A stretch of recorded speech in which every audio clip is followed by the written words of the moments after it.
Moon missions are incredible. We're officially a week into the Artemis II mission, and it has not disappointed. If anything, it's shown us what generations of us have been missing since the last Apollo mission, 17, in December of 1972. This episode will cover my thoughts from days 2 through 7, not only as a mega fan of the mission, but as someone covering it daily online and introducing it to new people to human spaceflight around the moon. Let's dive in.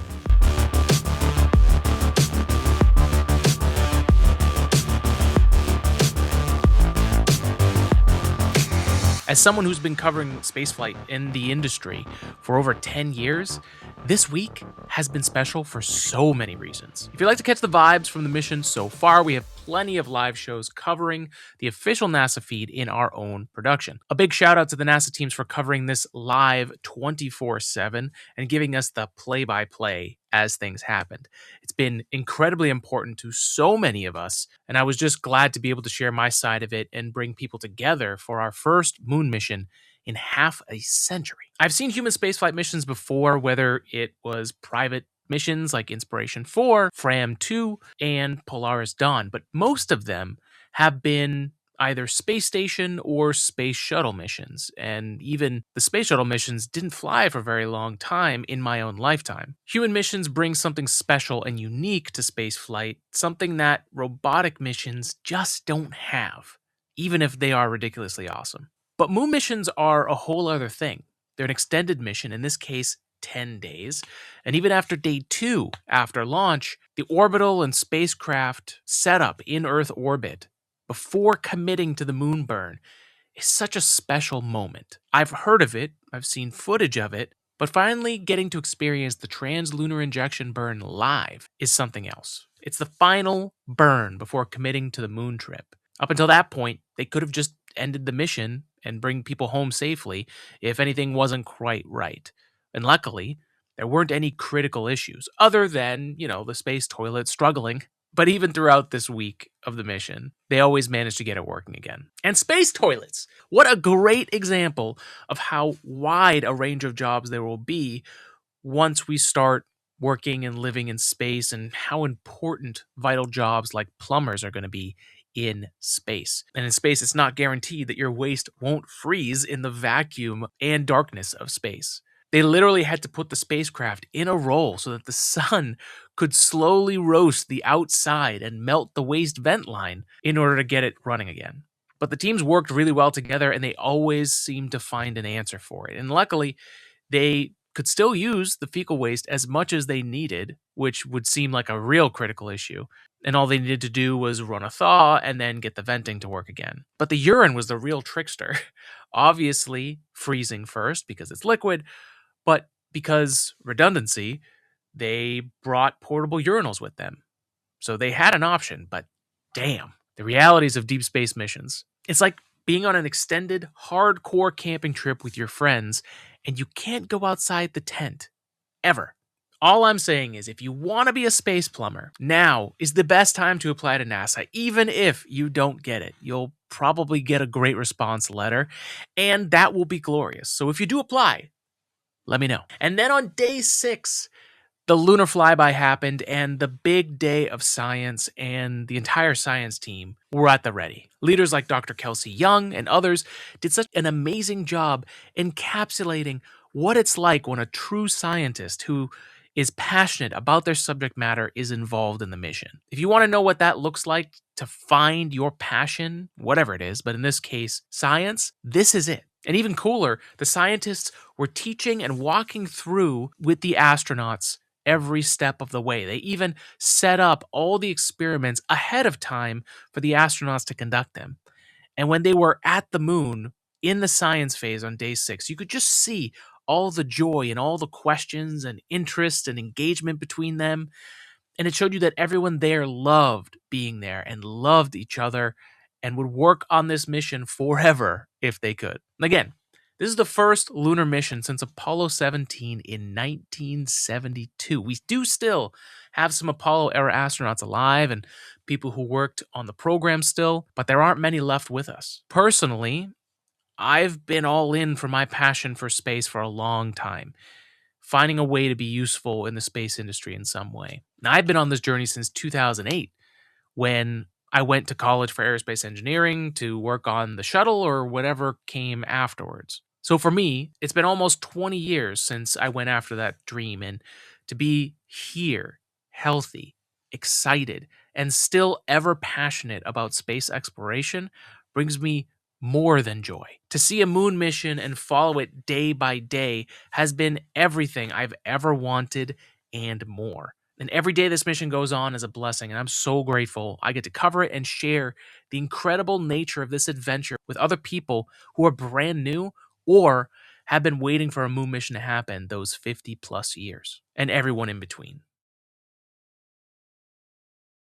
One thing that's the same as it was back in 2008 is there is an incredibly loud group of people, and probably bots, online who think either we didn't land on the moon, that the Earth is flat, or don't believe anything that's related to space or engineering. They continue to enter my posts and comments online, and when they do, I know that a post is getting traction if it attracts them first. So, thanks. And then, inevitably, if a post gets more traction, other people who love science and exploration of space and don't like trolls will start fighting them in the comments. That's phase 2, and when that happens, I know we've reached the next level of traction. So again, thank you. But during Artemis II, for the first time since the creation of AI, we have a conundrum happening where accounts are promoting the Artemis II mission and they're making fake content and images about the mission. They aren't even looking at the real NASA footage that's live and available for free to literally everybody, thanks to the US taxpayers. They're just prompting AI to make the image and thus making fake content the trolls have always thought there was. And then there's people like myself and everyone listening to this podcast who is probably triggered by the fact that people are making fake content about something real. So, in a strange twist of fate, the space trolls and the space realists are both triggered by the same thing, which is fake content about real space missions. It's been fascinating to watch and equally disturbing that the reach on those posts are getting far outreaching coverage than the actual real coverage, which makes you wonder how real those posts actually are, other than evidence that they've reached thousands of accounts and have been engaged by with a lot of accounts. But luckily, what I found out is streaming the official NASA live stream through Today in Space on platforms particularly like YouTube, X, and Facebook has reached much more people than we've reached before. So there is a demand for people for this mission. They are out there, and the rest of the media, there's a lot of work to be done to get the excitement up and prepared for Artemis 3 and then the landing on the moon for Artemis 4. So there's a lot of work to be done, but the demand is there. But regardless of the denial of truth and the manufacturing of truth going on online, there's a real mission with real human beings who have flown by the moon and gone the farthest anyone has ever gone in space away from Earth. The Artemis II team broke that record from Apollo 13 on day 6, and they now enter the next riskiest part of the entire mission, which is Earth reentry and splashdown off the coast of the US. We wish the crew luck on their return and the NASA teams as they fly Orion back to Earth's atmosphere to shed all that speed and momentum with the heat shield. That speed and momentum was what they needed to get to the moon and back, and now it has to slow down or they'll just bounce right off the atmosphere. For those following along for a while, the heat shield has been a point of contention from many, including retired astronauts and ex-NASA employees who worked on the space shuttle and other heat shield technology failures of the past. While there are plenty of concerns, the reality is that the mission is currently underway. And we find ourselves in a great position where the Space Launch System did its job and gave the spacecraft an almost perfect trajectory with ample fuel to use during the mission, and they actually didn't use some of the burns they had planned for when they were going on the way to the moon because of this perfect trajectory. Questions I have is, can they use this extra fuel to further adjust while in reentry to reduce the impact of the heat shield, right? Do those reaction thrusters now have more fuel so that they can make the adjustments they need? Can they use the extra thrust to slow down their terminal velocity as they enter Earth or orbit? And can that have an effect on reducing this overall strain on a heat shield that during Artemis 1 showed more debris loss then would be ideal. The best thing we can do as humans right now is to cheer them on and send all the good energy for a successful reentry. We've seen the teams and crew work very well together over the last week, so we're confident that they can make the best decisions moving forward. They have momentum. It's very well possible that the heat shield is still perfectly able to return the crew back home safely without any issue. It's the razor-thin margins at the edge of success that us in science and engineering are always worried about. And I'd be negligent if I didn't say that this part of the mission, the reentry with the heat shield, is the one I'm the most worried about. So with all the chaos happening in the world right now, as it did during the last lunar campaign, in the first space conundrum, during the first space race, let's put our faith in the crew and the teams at NASA who've pulled off an incredible return to the moon after a half century. Let's put whatever good energy we have during the day towards something that feels like it really matters. I don't know about you, but I've been following or listening along to this whole mission, and I think you know what I mean. There's this closeness, being a part of it feeling that you get from these moon missions that is better than any Netflix series or family drama. I can't define it exactly, but then again, science can't answer every single question we have. And to me, it feels like this mission is representing what love, hard work, and dedication can mean for an impossible task like going to the moon, and how a dedicated group of human beings can work together to achieve those impossible things. So let's continue to watch and listen and wish the crew all the best as they are planning their re-entry of Earth's atmosphere for Splashdown on Friday night, April 10th, 8 p.m. Eastern Time, or 5 p.m. Pacific Time if you're one of those folks on the West Coast. And make sure to check out our Artemis II coverage page at todayinspace.net/Artemis2 for our latest live streams and episodes on Artemis II. You'll also find the official links to the NASA pages as well, and a section to submit your curious questions as the mission continues. This podcast is brought to you by AG3D Labs, our 3D printing and AI company. We bring the human and AI tools for you to be successful with 3D printing. Check out ag3dlabs.com to see everything we're offering, including additive consulting, where you can work with me on your latest 3D printing projects and hire me on retainer for your projects. You can also get something 3D printed with us and get a quote for free. We have a 3D printing lab filled with 3D printers ready to bring your ideas into reality, one part at a time. You can also check out our lab's capabilities sheet, where you can literally see all the details from our machines, our wide range of materials from budget-friendly plastics to high-end engineering composites, including some resin materials that are heat and flame resistant. Great for aerospace projects. And of course, we have our 3D printing our 3D scanning options as well. You can also book a video call with me to talk about anything 3D printing. 45 minutes for $45. And I do mean anything.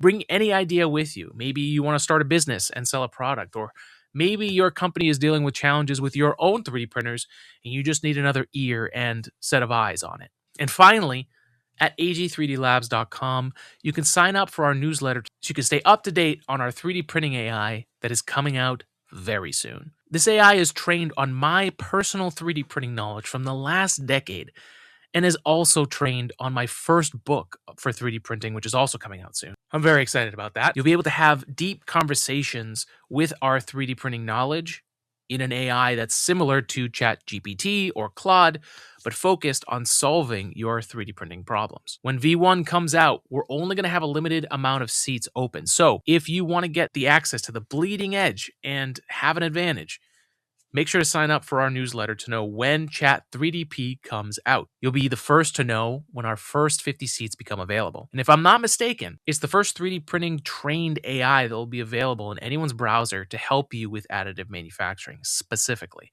And the best part is, if for some reason it can't give you an answer, or one that you're really not happy with, you'll be able to reach out to me and I can jump in and add the human touch to solve your problems.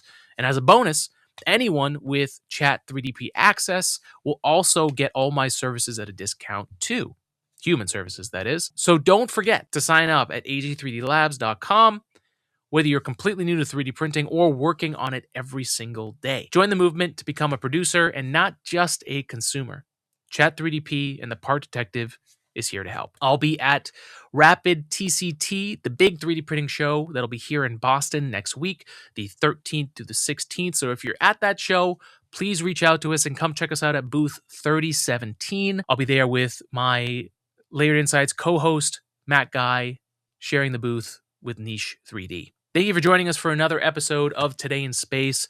Best of luck to the Artemis II crew and the teams to get our adventurous astronauts back home safely. Until next time, spread love, spread science, and stay curious. Spaceman